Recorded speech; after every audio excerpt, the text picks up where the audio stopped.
Developing overnight, another deadly police shooting caught on camera. Igniting another round of protests. A stark contrast to the celebrations following the verdict in the Derek Chauvin case.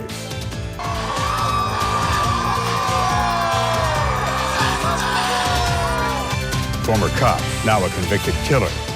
Guilty, guilty, guilty. The potential legal challenges and the changes the president says needs to happen. Those stories and more on this Wednesday, April 21st, 2021. Live from the local station, the morning show starts now. Developing overnight, protests in Columbus, Ohio after a police officer shot and killed a black teenage girl wielding a knife. Crowds yelled the girl's age as they marched through the streets.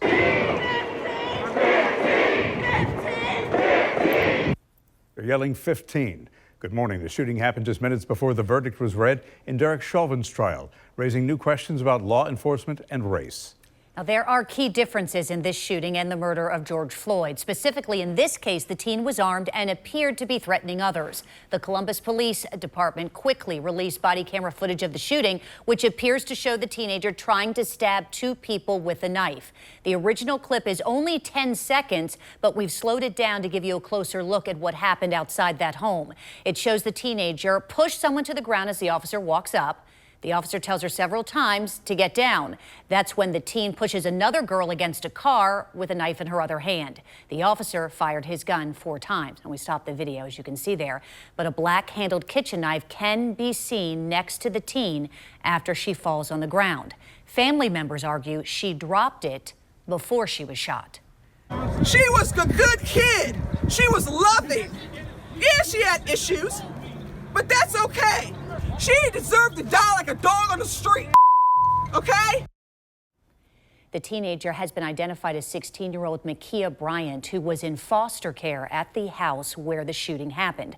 Bryant's family says this involved a fight with someone else who also lived there.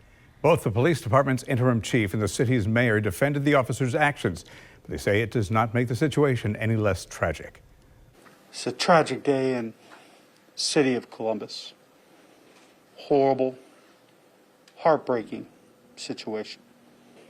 Not just the mayor, I'm a father. The interim police chief says there will be an investigation into whether the officer's actions were justified. Other officials are encouraging people to be patient in the meantime. From coast to coast and around the globe, today's headlines read the same: guilty and convicted on all counts. Many of the front pages from Minneapolis to the United Kingdom show people embracing and emotional as Derek Chauvin's guilty verdict was read aloud. Thousands of people shouted and cried as the former Minneapolis police officer was convicted. Many of those celebrating say it now feels like they can breathe again. Overnight, hundreds of people marched through the streets of New York and Atlanta in support of George Floyd's family. At his memorial in Minneapolis, people prayed and lit candles.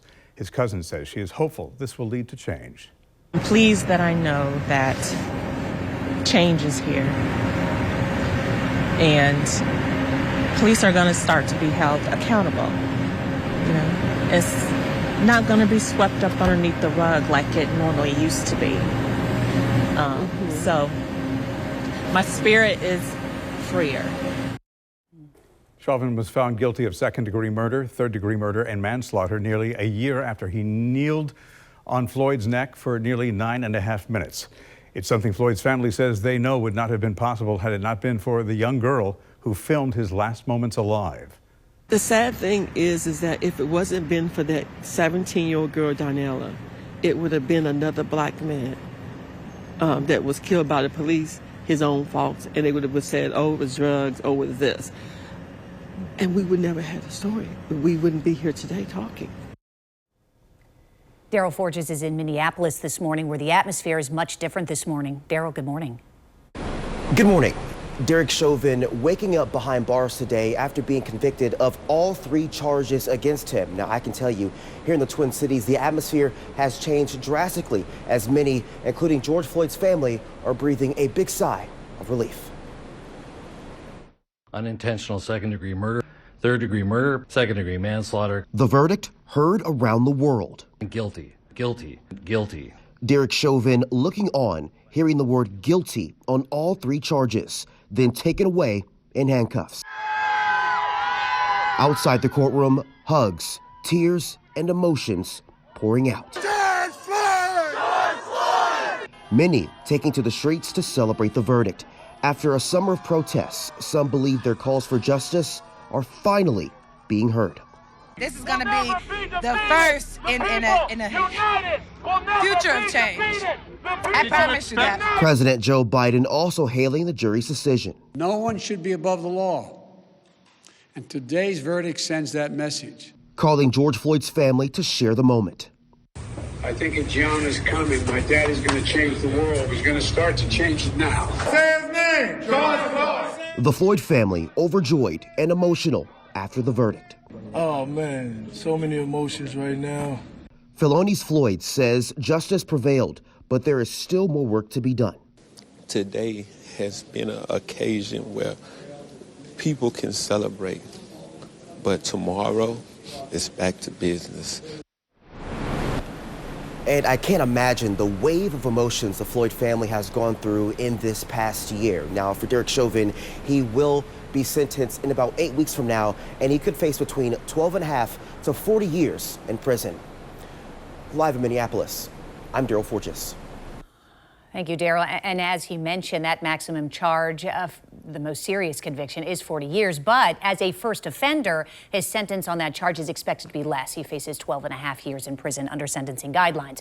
The prosecution argues his sentence should be longer, however, because of what it calls aggravating factors. Chauvin is scheduled to be sentenced 8 weeks from now. The former officer could still face federal charges. Attorney General Merrick Garland says a federal civil rights investigation is still underway. Now, as for the 3 other officers charged with aiding and abetting in George Floyd's death, they will stand trial together in August. Defense attorneys filed motions to move that trial out of Minneapolis, as they did in Chauvin's, arguing the jury pool has been tainted by all of the media coverage. We'll see what happens. If convicted, their charges carry up to 40 years in prison. Local attorney Randy Reep joins me now here on the morning show for a look at and now analyzing what happened in the courtroom. And Randy, the intersection of race and law enforcement has long been contentious here in the United States. And this case is bringing about a call for wider justice. Do you think, given the verdict that was handed down and given the reaction, the door is now open? It certainly is more open than it used to be. And I'd argue not only is the trend in that direction, but the presence of cell phone cameras and body-worn cameras on the part of law enforcement is certainly going to move that even further in a progressive position. Now, Chauvin does have the right to appeal. Did you see anything in the course of proceedings that may be grounds for that appeal? Certainly the moving the venue, that's obviously something that they'll work on. We didn't see every objection and how it was ruled even pre-trial, but certainly there will be a number of appeals. And the publicity even during the trial, as I think you'll talk about, is problematic, I think, in a reviewable issue. I'll say, let's broach that question. At one point, even the judge said this might be a course for appeal. Representative Maxine Waters said the unacceptability of anything less than a murder conviction and talk about being confrontational. This was the judge's response. I'll give you that Congresswoman Waters may have given you something on appeal that may result in this whole trial being overturned.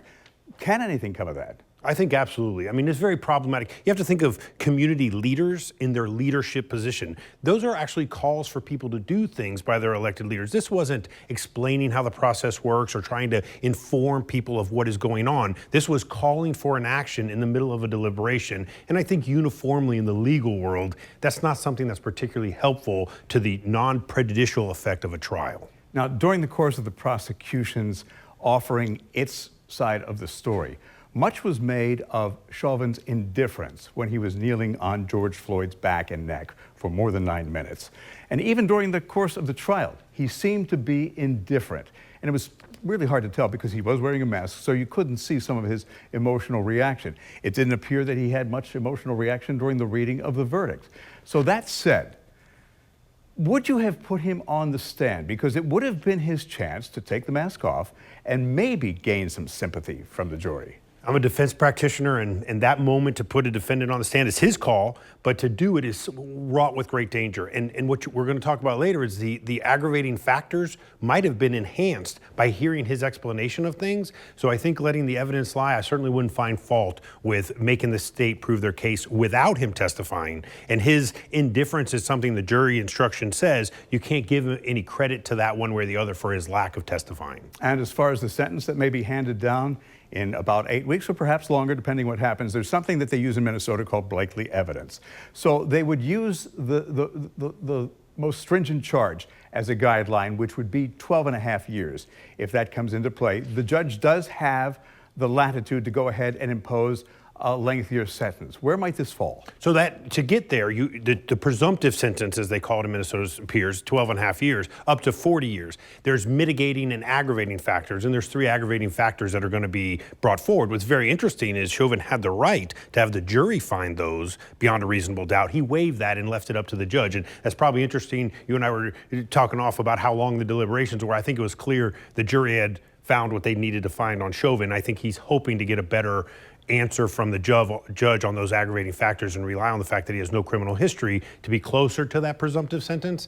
But the judge, I think, will find those factors likely and probably move that up from the 12 and a half years. Maybe to something in between that and the 40 years, like 20, 21 I years. wouldn't put a time to it, but I'll say it's very reasonable to see that land between 12 and a half and 40, and 20 seems to be in the sweet spot there. We'll see. I mean, I have no idea until the arguments are made, but that's likely. We should know in about 2 months' time. Randy, thanks for being here. Appreciate it. 11 minutes after 7 o'clock this morning, investigators are trying to figure out what led to a deadly shooting at a Long Island grocery store. They say Gabriel Wilson walked into a Stop and Shop yesterday and shot 3 workers in what's been described as a manager's office. Police say that Wilson then ran from the store and possibly hopped on a bus to escape, but he was found after a 4-hour manhunt. Detectives say that Wilson worked at the store. His union rep says that there were no complaints filed against him or others at the store. It is the second workplace shooting in less than a week, however. Former FedEx worker Brandon Hull killed 8 people at an Indianapolis facility last Thursday before killing himself. Police now say that he browsed white supremacist websites about a year before the attack. Half of those killed were members of the Sikh religious community.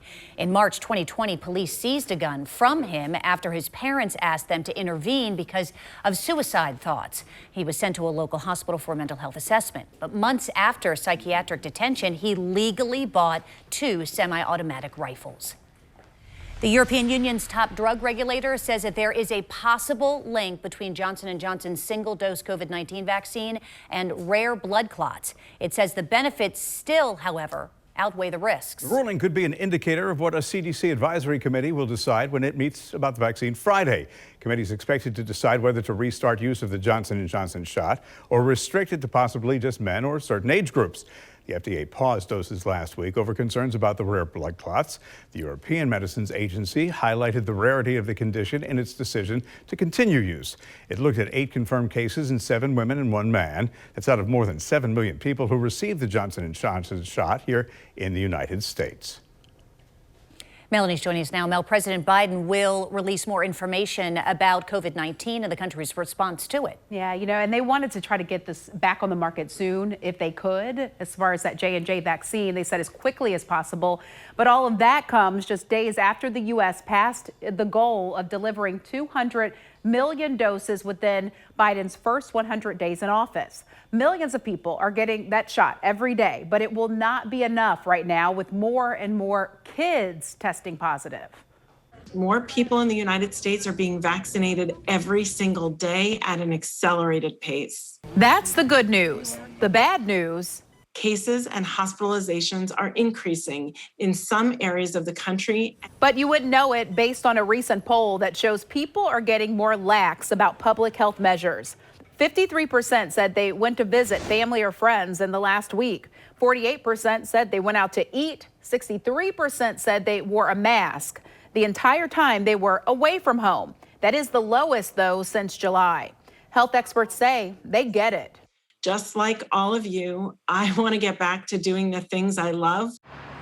But we're not there yet. More people need to be vaccinated, not to mention. There are no licensed vaccines. There are no approved vaccines for children. And now the American Academy of Pediatrics says children are making up a growing share of new COVID-19 cases, accounting for nearly 21% from April 8th through the 15th, with more than 88,000 cases. Companies have been testing the Pfizer and Moderna vaccines on children, with Pfizer looking to extend its emergency use authorization to those 12 to 15 years old. And there are trials underway for kids younger than that. But until then, we need to wear masks. We need to wash our hands. We need to do these things to protect children. So health experts are concerned the U.S. might never reach herd immunity. That is when 75 to 80% of the population is vaccinated or immune to COVID.